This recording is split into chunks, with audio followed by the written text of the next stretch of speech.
Welcome. This is the Resonate podcast with Aideen. My guest today is Licia Sky. Licia is a Boston based somatic educator, a singer songwriter, and bodyworker who works with traumatized individuals using movement, theatre, and voice as tools for healing and connection. You're very welcome, Licia. Lovely to have you here. Thanks so much, Aideen. It's lovely to meet you. Yeah, you too. I came across your work online and I watched one of your videos on YouTube about using the voice and mindfulness to Mm. reconnect with yourself. And because that's a passion of mine is using the voice as a tool for reconnection and a tool for self-healing, I knew Yeah. that you would have some amazing things to say on that subject. So tell us how you got into that. Like, where did you discover this connection? It's interesting because my singing is something that I always had, even as a child. I'd be walking around and in the woods and singing at the top of my lungs because that felt good. Um, but as I grew, how could you not notice that we live in a culture where only special people are recognized as being good enough to have the privilege of singing openly. Um, in chorus at one point in elementary school, I was even told to mouth the words, and I could see that the teacher didn't really like my voice very much. But it was something that was innate to who I was, singular of anything else around me. Um, and so I guess I've always known implicitly that it was a part of our bodies. It's a part of who humans are, just kind of like singing is for birds, even. Um, and as a body worker, I was a massage therapist for years and years. And I was admonished when I first started to never talk to people. But if you're present with someone and you're helping them be in touch with their bodies, many people naturally begin to talk about what comes up for them as they're letting things go, letting tension go. It's quite often tied to stuff that's in our bodies, has an emotional connection. And life events would come up, and traumatic memories would come up, flashbacks would happen, not with everybody, but with many people. Wow. And thoughts and feelings naturally arise. And sometimes when somebody had uh, a very strong tension in their body and they weren't talking, they maybe were holding their breath, I would begin to breathe with them and really listen differently, that it wasn't just physical manipulation that was important at that point. And sometimes a deep breath would help a person to release the tension that they had in their bodies, but sometimes even that wasn't quite enough. And I know from my own physical awareness that making sound or holding back a sound, they both require different physical energy. But if you have a, a natural sound that your body needs to make because you're in pain, say, holding in that sound requires a physical pressure and exertion. So if you're learning not to cry, or you're suppressing a laugh or a cough or a sneeze or an angry shout, whatever it is, um, it requires a physical effort and a physical tension to hold back the creation of that sound that your body wants to make. That's so interesting because I know Usually, people will talk about, oh, I feel that lump in my throat or I'm swallowing something back when right, they right. don't feel they have permission to speak or they feel they might be bothering someone or they've got some reluctance. They don't feel safe to express themselves in that Right. moment. And so you're saying that if we haven't been able to express ourselves in a moment of intense emotion or trauma, that's just getting stored, but it takes energy to store it in your body. It actually takes the core muscles of your body. And there's a lot of tension overall in our bodies from the effort of doing that, even if it's something that becomes habituated.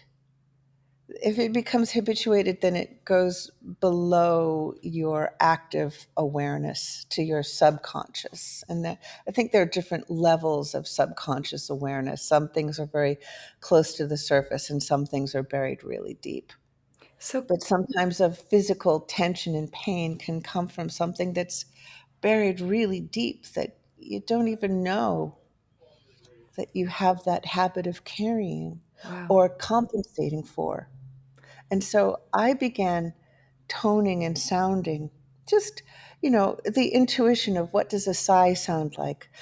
Ah, and that might be the sound of releasing tension. You almost can't make that sound without first tensing up your body a little bit with that breath and then releasing that tension in your body when you make the sound in the exhale. So if you try it, take a deep breath in and go, ah.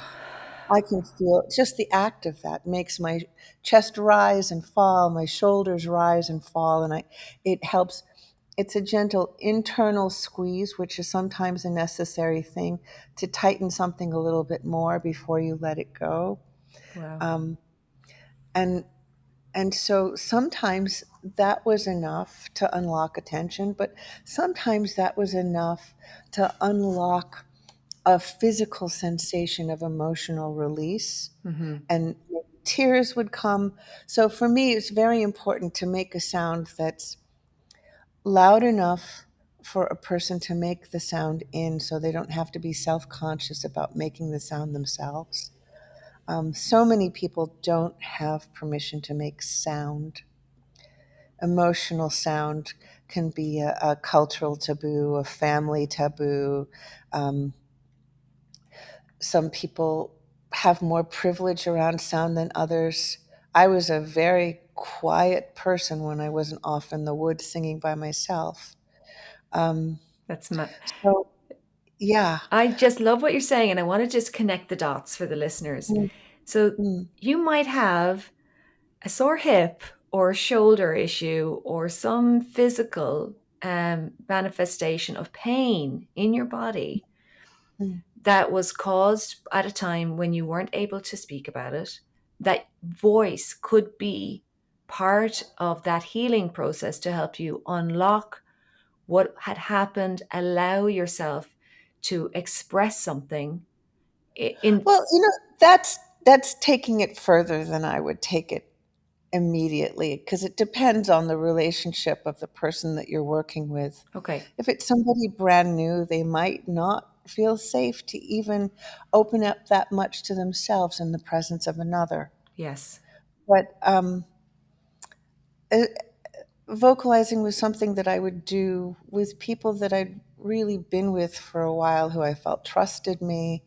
Um, I mean, now I'm confident enough that I can probably do it with anybody, but still, it it takes a relationship and an understanding of safety in order to do that. Hmm.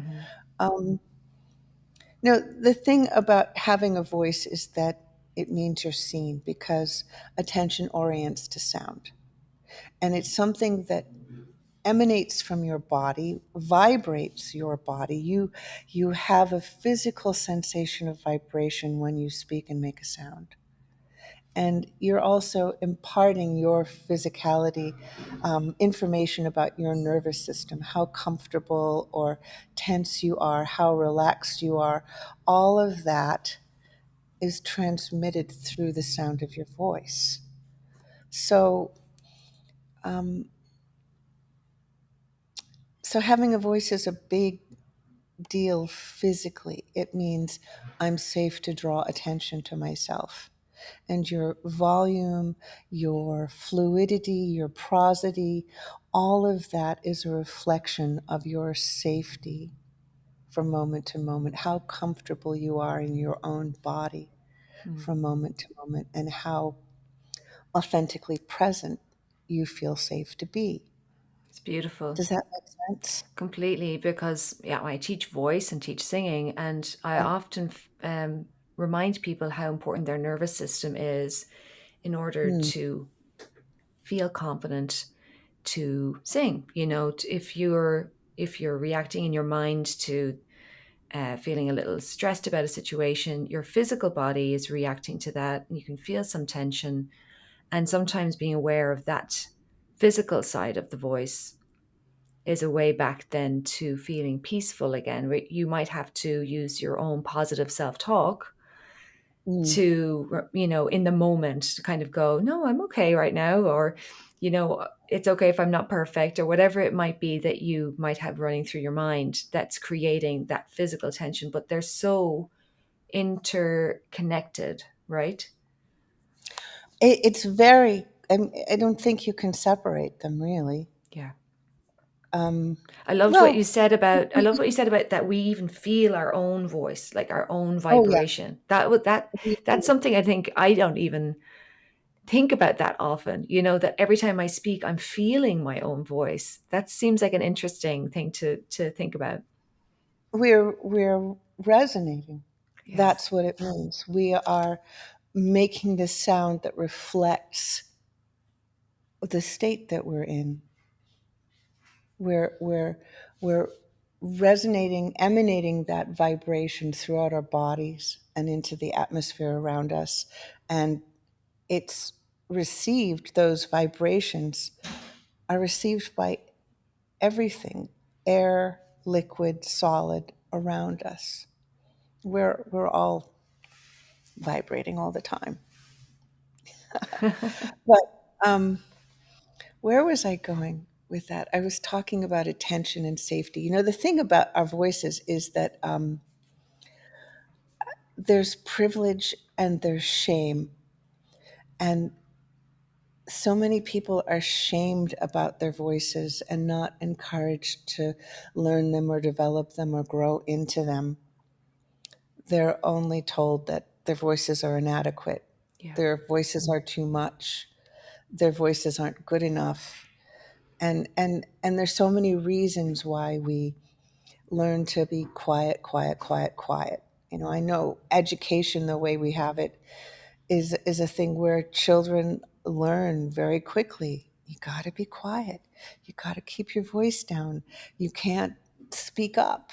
You have to wait your turn. You have to raise your hand. And only sometimes are some kids recognized as having the sweet voices or the good enough voices or the voices that carry the tune the way somebody else external tells you to carry the tune. But I think innately we are musical creatures. Emotion, the first musical sounds are the tones of the mother or the caregiver. It's called motherese by researchers. It's very musical in tone, and the sound of the voice, how it inflects, how it goes up, how it goes down, all of that conveys information that's emotional information about safety, about calming down your nervous system, about going to sleep, or about waking up and playing. All of those are musical cues for how to engage with the caregiver and engage with the world around you. Um, So would you say that then people who don't consider themselves as musical hmm. may be able to reconnect with that part of themselves through their voice? Oh, yes. Yeah, and having a voice is part of having permission to be fully in the world. Well, I think that's important. What you're saying is that we're taught that we don't have permission to speak and that we have to request permission by raising our hand or waiting our turn. And that could be blocking us in our everyday speaking.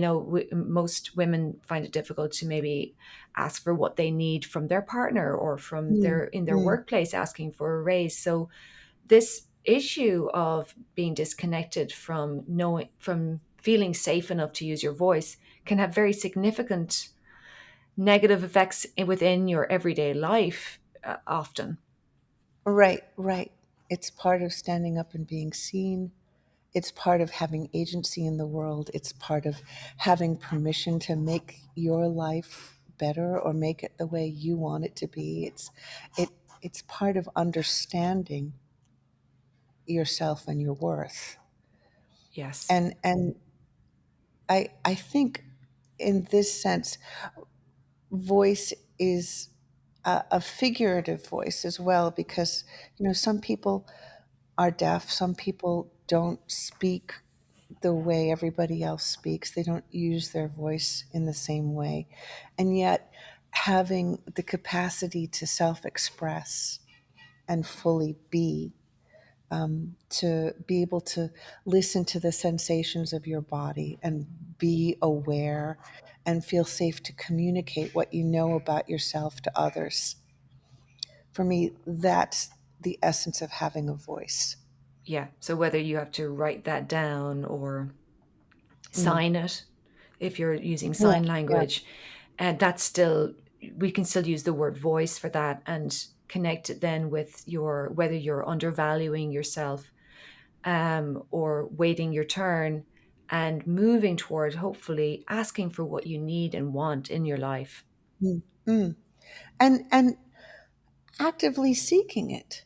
We're the agents of our own change. We're the ones who ultimately make the choices day to day, moment to moment, year to year, figuring out how to take action. That's part of having a voice. So, how do you help someone start that process if they're not really connected right now? Um, for me, it all is about paying attention to our bodies, the sensations in our bodies, and it's that attention, that listening to where our felt senses are, where our feelings are. Um, that's the first thing, because for many people, they're so focused on getting things done or surviving or looking for the big things out there, especially people who've had trauma. There's like a siren going off all the time, and they're on survival alert all the time. So when you're in survival alert, paying attention to your body doesn't feel like a safe option. It could Hmm. feel like a very dangerous thing, especially to go close to uncomfortable feelings that you may have learned to suppress, to not feel, to not notice, as part of not expressing, not crying, not shouting, not emoting, not moving in response to how you feel. And it's part of the safety of not being seen is not feeling fully, not being aware. So for me, the first part of having a voice is landing in your body differently, listening differently. And the first sounds that you have with a voice, they when we're learning to vocalize, we're not speaking in words. We're sounding in tones and consonants and vowels, and we're playing and opening ourselves and hearing what comes out. And I think that, for some people, even making a humming sound is a big deal. It's like not safe. Oh, my voice is not good enough. It's not, it's ugly. It's bad. I mean, the internal talk that people give to themselves is usually so much harsher than what they would think to give to anybody else. But usually those harsh criticisms, they're learned early and they become a part of who we are. And then we have to relearn where they are, because they become so part of our habit that we don't know where they came from. Absolutely, We don't know how to absolutely. unhook from them. And so, It's very basic, it's very primal. Sometimes it looks like nothing, but it might just be taking the risk to make a sound or an sound, and and so that's why I started to make sounds for other people to make sounds into. And the more I did it, and the more I saw how much people responded to it on a massage table, by the way. Um, So you were making sounds, but yeah, they were so that they didn't have to. So you're no, allowing no, I was making sound so they could make sound inside my sound without feeling embarrassed so or with ashamed. them. They would make it with me. I would make a Beautiful. sound that I intuited would be helpful physically for them. And sometimes it was an sound, sometimes it was an o sound, oh, but sometimes it was a real growl, something that you know that I felt would connect to the part of my body that I could feel in their body that was holding. Wow. And quite often it would be a really big release. So would Sometimes it you would feel be, it in the person's body, that release? um, you know, it, yeah, feel it, see it, hear it, witness an emotional release, make space, safe space for a person to cry or cry privately. Um, sometimes they would be face down, and that would be the safest way for them to make a sound, was like through the face cradle into the floor. Wow. And that would be the safest way for them to find themselves crying without being seen, because sometimes it can be so private to have an emotional expression.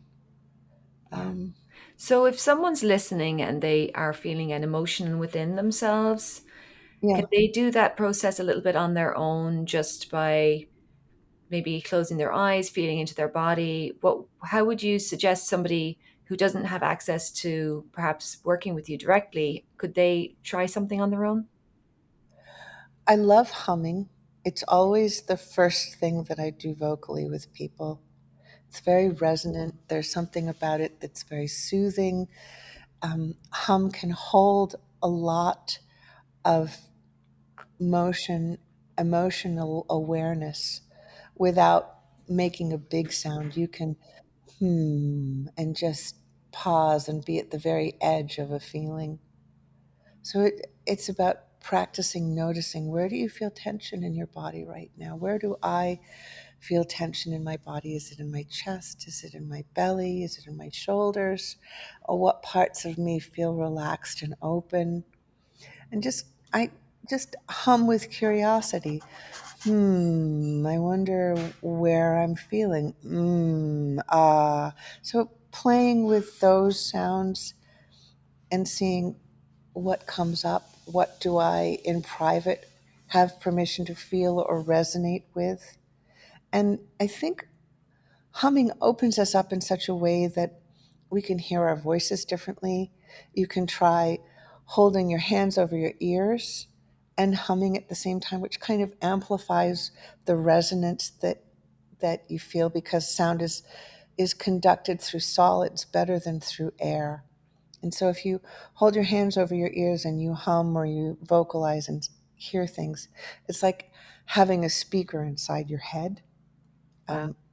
It's a lovely way to hear your voice differently.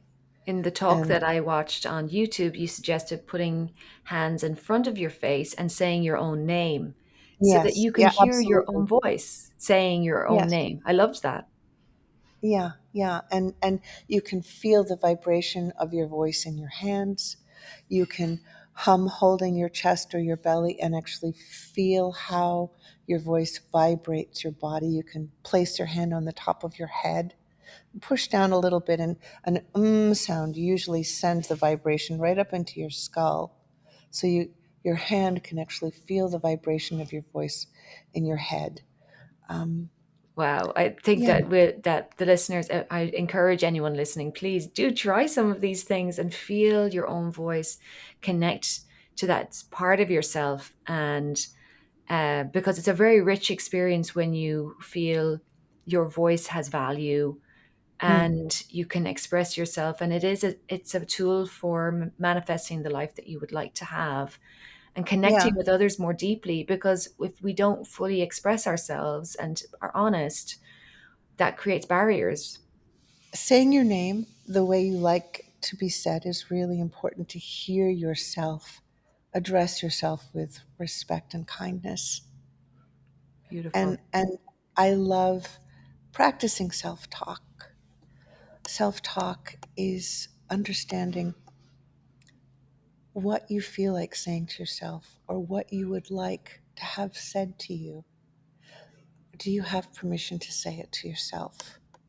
Self-talk is listening to what you have to say to yourself and seeing how much respect and kindness you can impart to yourself as you speak to yourself, and how much respect and kindness you can receive from yourself if you talk to yourself.